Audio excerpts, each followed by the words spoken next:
Assalamualaikum warahmatullahi wabarakatuh. Nama saya Muhammad Ilyas Herman, NIM-nya 120 118 40368 dari TI 4208. Berikut adalah hasil jawaban saya nomor 2 untuk UAS Statin. Ya, masuk di nomor 2. Nomor 2 ini memakai rumus analisis korelasi dan juga regresi linear. Soal nomor 2. Apakah mobil yang lebih berat benar-benar menggunakan lebih banyak bensin? Nah, ini berarti soalnya tentang menanyakan kalau mobil itu berat dan akan menghabiskan banyak bensin. Lalu di sini juga kita mendapatkan sampelnya. Ada 8 sampel. X itu adalah beratnya mobil, Y itu adalah pemakaiannya bensin. Lalu soalnya ada sampai E nih, ada 5. Yang pertama, buatlah sebuah scatter plot antara variabel X dan Y. Scatter plot itu kayak seperti hubungan atau yang dekat-dekat antara hubungan X dan hubungan Y. Di sini dapat dilihat hubungan X dan Y. Lalu yang nomor B adalah hitunglah korelasi sampel dari variabel X dan Y. Di sini menggunakan korelasi Pearson R. Rumusnya bisa dilihat dari sini, sangat banyak. Lalu intinya tuh di sini kita harus mencari rata-rata dari variabel yang ada X dan Y. Di sini sudah saya tulis. Ini adalah hasil sampelnya. Jika dilihat dari soal juga sama 274432. Lalu dibagi dengan jumlah sampelnya itu ada 8. Dan didapatkan rata-rata X itu 37,375. Y pun juga seperti itu caranya.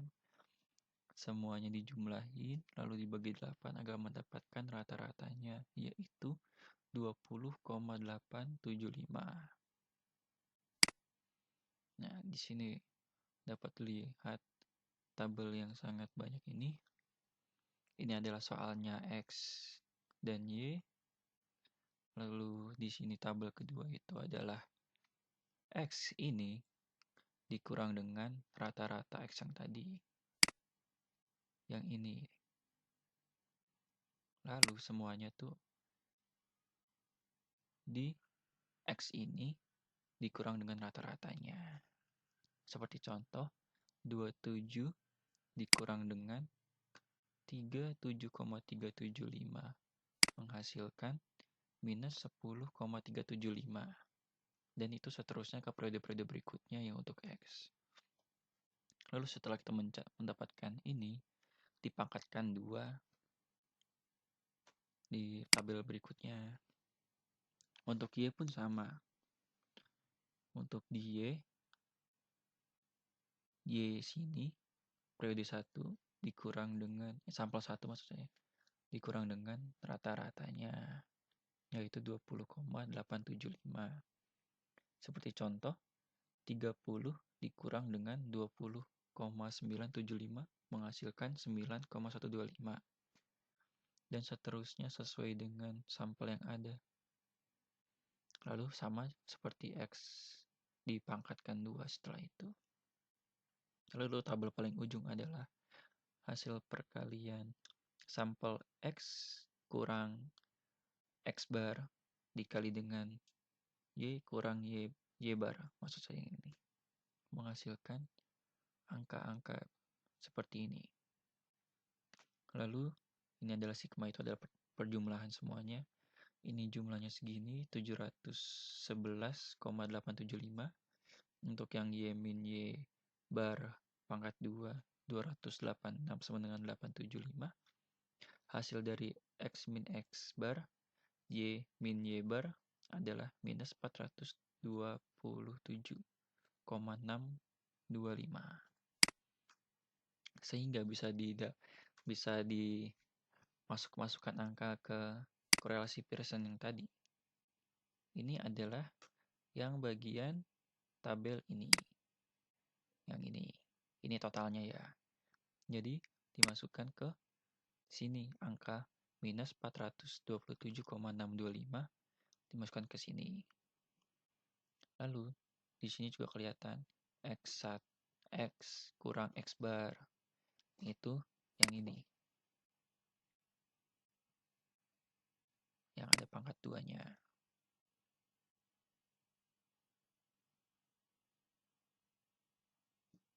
Dan ini juga Y dan min Y bar didapat dari sini. Yang ada pangkat 2-nya. Didapat korelasi Pearson R itu minus 0,056. Nomor B sudah seperti itu. Lalu C itu adalah hitunglah estimasi untuk intercept A dan slope B menggunakan metode least square.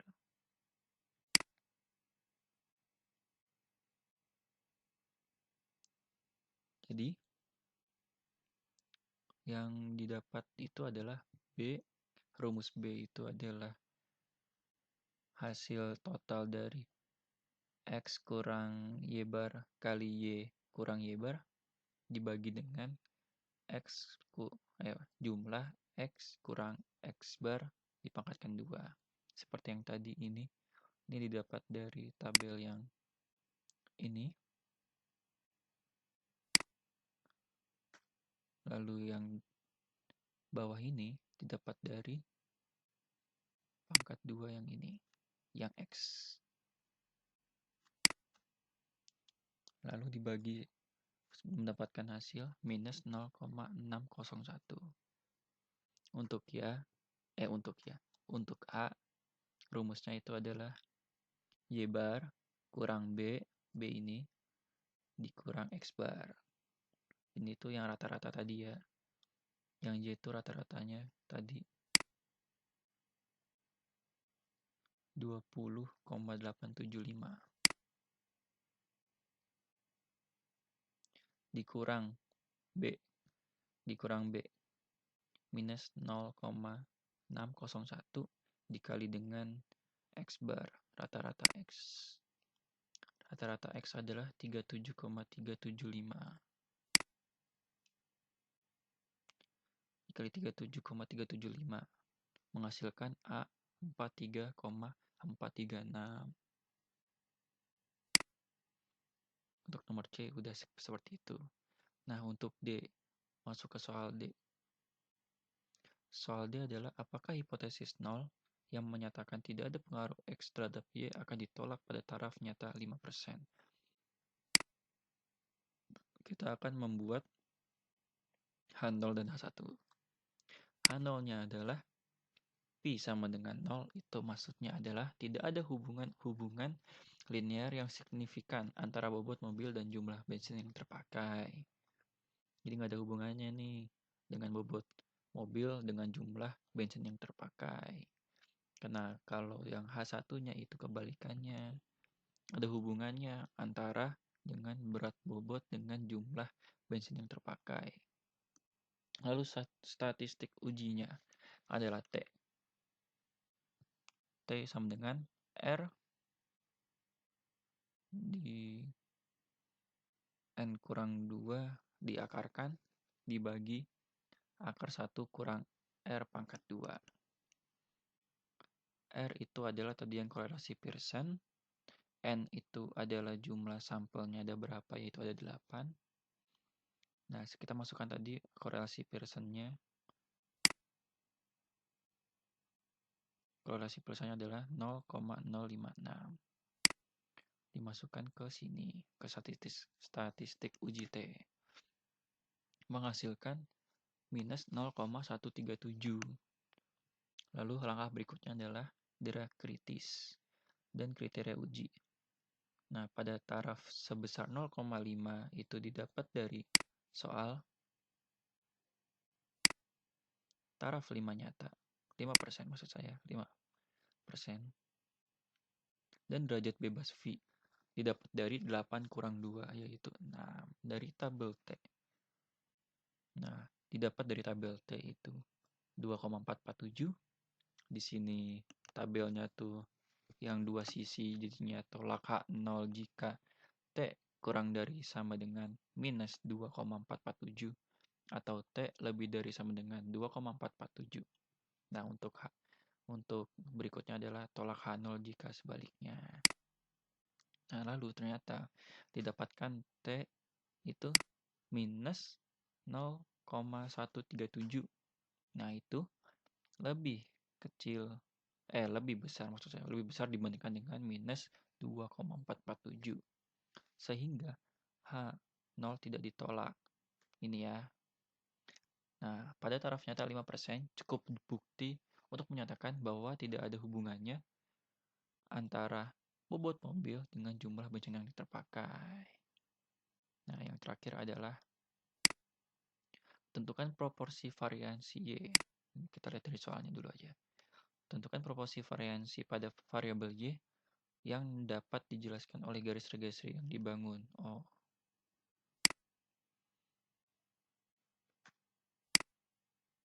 Nah, model regresi taksirannya itu, ini soalnya Y-topi ya, salah saya. Ini A, ini adalah A dikurang dengan B ditambah, maksud saya. A ditambah B dikali X atau pada sampel tersebut. Jadi bisa dimasukin ini Y-nya seperti yang di soal, lalu ini Y-topi yang ini dimasukkan angka-angkanya. Di sini misalnya yang pertama, sampel pertama itu adalah Y-topi yang pertama ya. 43,326 dikurang dengan 0,0601 dikali 30 yang ini menghasilkan 25,305. Seterusnya begitu sampai sampel ke-8.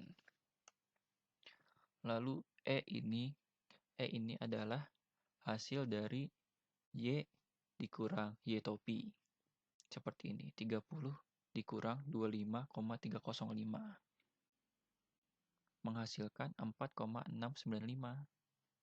Nah, seterusnya juga seperti itu, ini dikurang sesamanya. Lalu semuanya ditotalkan, dipangkat duakan. Seperti ini. Lalu seluruhnya ini ditotalkan, menghasilkan 1520,962. Lalu S pangkat 2 itu adalah MSE. MSE itu adalah jumlah total Y kurang Y-topi di pangkat 2 per N-2. Atau bisa disingkat itu total dari E pangkat 2 ini dibagi N-2. Menghasilkan ini. Menghasilkan 253,493. Lalu kita mencari standar error koefisien slope B, yaitu rumusnya ini, dimasukkan angkanya tadi, ini S yang didapat dari atasnya, yang ini dibagi dengan itu yang sudah ada di tabel barusan, menghasilkan 0,022. Lalu seperti ini. Statistik ujinya pakai seperti ini. Betanya 0 dapat dari sini H0 dan H1, menghasilkan minus 27,305. Lalu ini mencari tabel T-nya seperti ini. Alfanya 0,05, variansinya 6, memakai tabel T. Ini dibagi 2 ya, jadi 0,025 menjadi menghasilkan 2,447. Nah, seperti inilah hasilnya.